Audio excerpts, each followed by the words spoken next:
एक तरफ सवाल हैं एनकाउंटर्स पर, इनके सिलेक्टिव होने को लेकर या खास पैटर्न को लेकर, लेकिन दूसरी तरफ उत्तर प्रदेश में अपराध का जो ग्राफ कम हुआ है, जिसको लेकर सत्ता पक्ष की तरफ से लगातार इसको कहा भी जाता है कि ये जीरो टॉलरेंस की वजह से कम हो रहा है।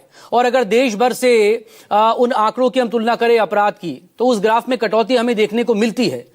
तो फिर लॉ एंड ऑर्डर कैसे मेंटेन होगा, इस पर सवाल हो सकते हैं। ओवरऑल एक कमेंट, ये सिर्फ राजनीति होती रहेगी एनकाउंटर पर, या फिर लॉ एंड ऑर्डर मेंटेन करने को लेकर भी कोई ठोस कुछ होगा जमीन पर?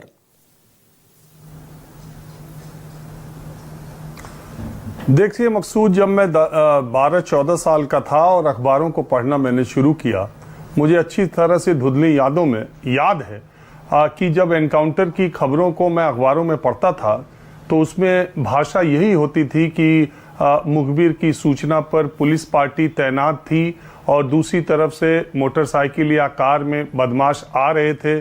पुलिस पार्टी ने उन्हें रुकने का इशारा किया, रुकने के बजाय बदमाशों ने पुलिस पार्टी पर फायरिंग कर दी और जवाबी फायरिंग में एक बदमाश मारा गया, उसके पैर में गोली लगी या सिर में गोली लगी, वो मारा गया और वो दूसरा बदमाश अंधेरे का फायदा उठाते हुए भागने में कामयाब रहा।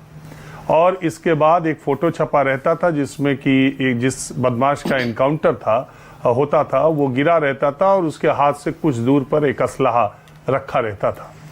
आज मेरा बेटा उस उम्र से ज़्यादा बड़ी उम्र का हो गया है और आज भी कहीं भी देश में, उत्तर प्रदेश में खास तौर पर, अगर आप आज का भी अखबार उठा के देखें और कहीं एनकाउंटर हुआ हो तो उसकी भी खबर सिर्फ यही होगी, इतनी ही ऐसी ही वही लाइन है, पिछले न जाने कितने वर्षों से वही चल रहा है कि मुखबिर की सूचना पर पुलिस पार्टी को पता चला, वहां पहुंची, इशारा किया, बदमाश रुके नहीं और उस बदमाशों ने पुलिस पर फायरिंग कर दी और जवाबी फायरिंग में बदमाश मारे गए। पुलिस के लोगों पर कितनी गोलियां लगी या क्या हुआ और कितने मामलों में हुआ, ये आप जानते हैं।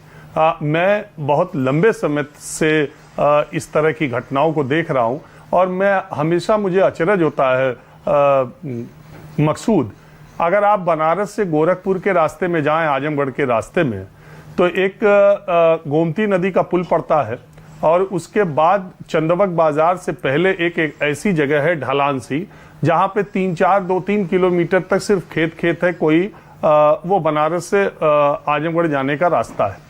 कम से कम 7-8 बार ऐसा हुआ होगा जब भोर में मैं उधर से गुजरा हूं इतने सालों में, तो पता चला है कि एनकाउंटर हुआ है। पुलिस के एनकाउंटर की जगहें फिक्स्ड है।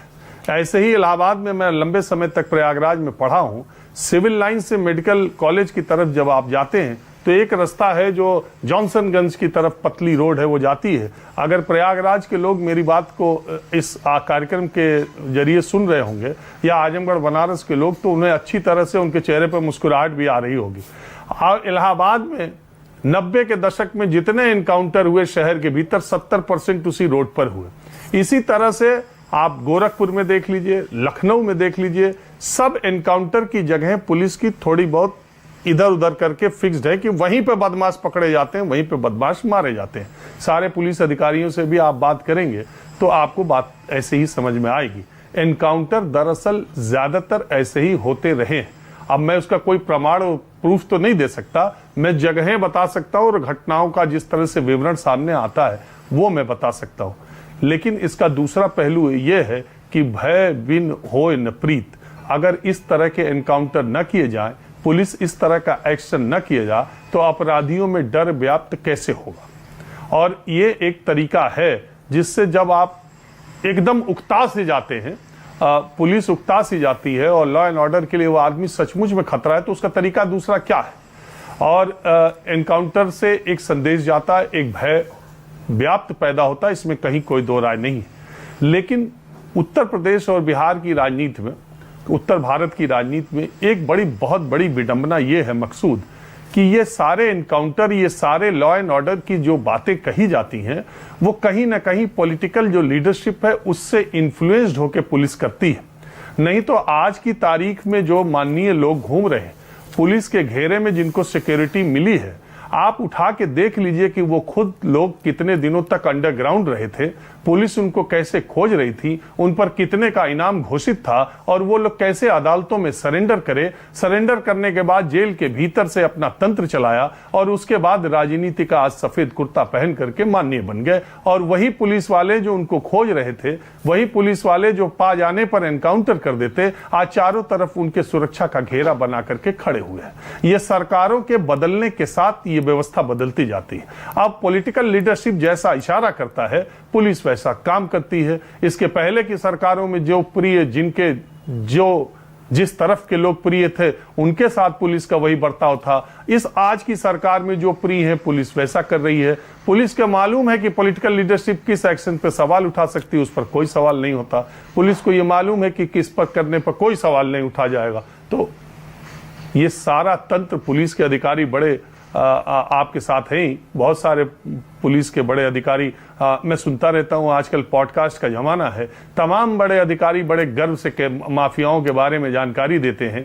जब वो माफिया और वही बड़े पदों पर थे और उन माफियाओं की आवभगत में लगे हुए थे सरकार के ऊपर के निर्देशों से, तब उस वक्त किसी पुलिस अधिकारी ने ये इंटरव्यू नहीं दिया या इस बात का विरोध नहीं किया कि मैं ऐसा नहीं कर सकता, ये आदमी माफिया, इसके लिए नहीं कर सकता। लेकिन जब वो हवा बदल गई, अब दूसरे तरह की हो गई, तो दूसरी तरह की बातें की जा रही हैं। दरअसल अगर मुझसे आप पूछेंगे, और जब से मैंने होश संभाला है उत्तर प्रदेश में, तब से लेकर आज तक, हालांकि चुनाव आया तो वो भी थोड़ी बदल गई थी, लेकिन मायावती का सही मायनों में अपराधियों के भीतर जाति धर्म छोड़कर, राजनीतिक पॉलिटिकल अफिलिएशन छोड़कर, जो डर मायावती के शासनकाल में लॉ एंड ऑर्डर का था, वो सेलेक्टिव नहीं था। और बाकी सारी सरकारों में एक ही सा रवैया है। ये बात अलग है कि क्रेडिट लेने की है, और ये भी बात है कि निश्चित तौर पर पिछले 7-8 वर्षों में उत्तर प्रदेश के लॉ एंड ऑर्डर को, चाहे आप कुछ भी कह लीजिए, लेकिन लोगों के भीतर डर का जो एक माहौल अपराधियों या संगठित माफियाओं से था, वो बहुत हद तक योगी सरकार में कम भी हुआ है। बहुत शुक्रिया राजीव जी। वक्त हो तो प्लीज आप और बने रहिएगा। Farmer DGP Uttar Pradesh police विभूति नारायण जी हमारे साथ हैं।